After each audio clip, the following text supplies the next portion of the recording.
What does it mean to be one's authentic self? In an ever-growing society that is constantly driven by a need to stand out, individuality and uniqueness have become more and more sought after. But how does one forge a unique, distinctive identity in a world where we are torn between various cultures? My father is a diplomat, and from a very young age, I've had the opportunity to live and study abroad. While living here in Switzerland, I've always been very self-conscious of the weakening connection I struggle to maintain with my homeland. Bansak is a Vietnamese word that refers to one's inherent distinguishing features.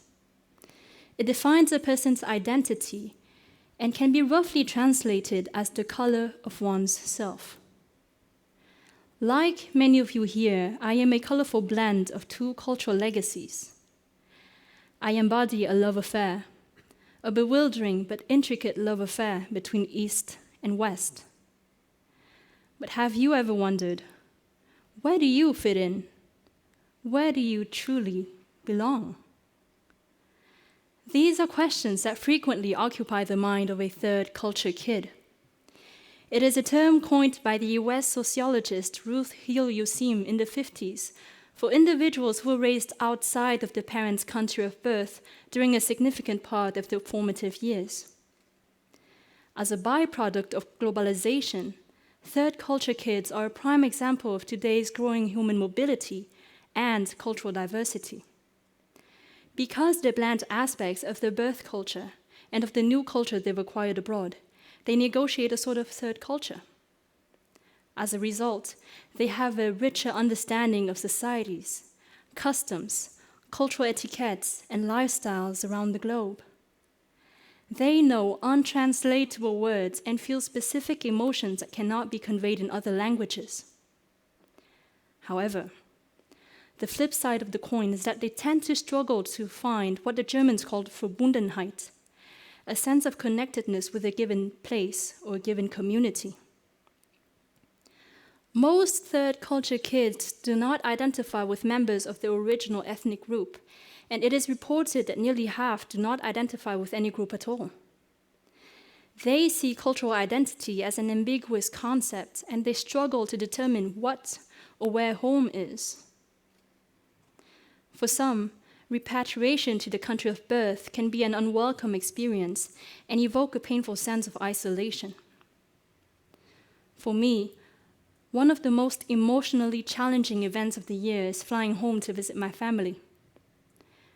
To this day, I still remember how shameful it felt to utter incoherent words to my relatives while speaking in my broken Vietnamese. How vexing it was to feel like a tourist in my very own country.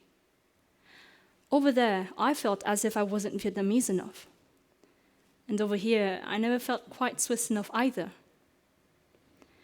However, some third culture kids have cracked the code. They realize that they have acquired a global identity. They embrace the ability to adapt wherever they go instead of tagging themselves with a unique cultural label. As citizens of the world, they feel at home everywhere. Because of this, there is no notion of homesickness or rootlessness. Their sense of belonging is not constrained to a place, but it goes far beyond geographic borders. Their sense of belonging resides in the relationships with the people that understand them and value the cultural richness that they represent. I was once afraid that I would never find my Bansak. I was once afraid that I would never learn to paint with all the colors of myself. But connecting with a supportive community which validated my doubts, fears, and emotions as a third culture kid gave me the luxury of feeling the warmth of Verbundenheit. I finally felt like I belonged somewhere. But this somewhere wasn't a place. It was a community. Ultimately, we are a social species. Our strength doesn't stem from our individualism, but it derives from our ability to connect and communicate with each other wholeheartedly.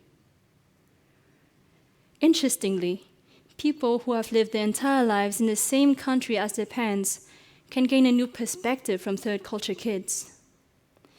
They gain a new, broader, more holistic vision of the world.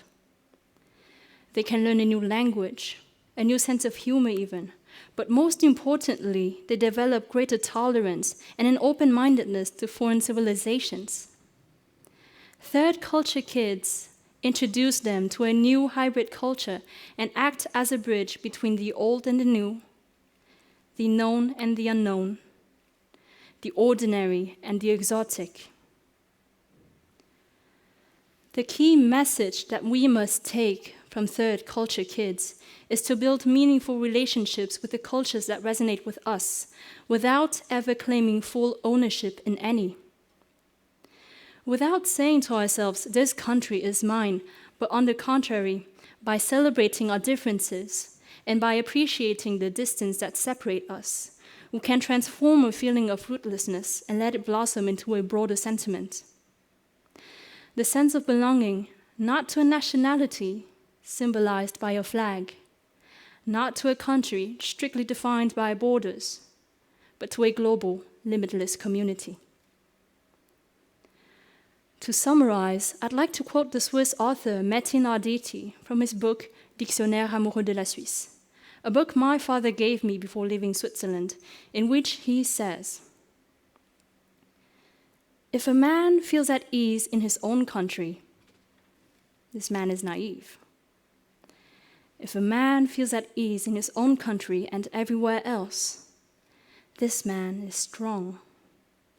But if a man feels foreign in his own country or anywhere else, this man is perfect." Ladies and gentlemen, perhaps home doesn't have to be a place. Perhaps home is everywhere and nowhere all at once. Perhaps home is you and me and all of us together. Thank you.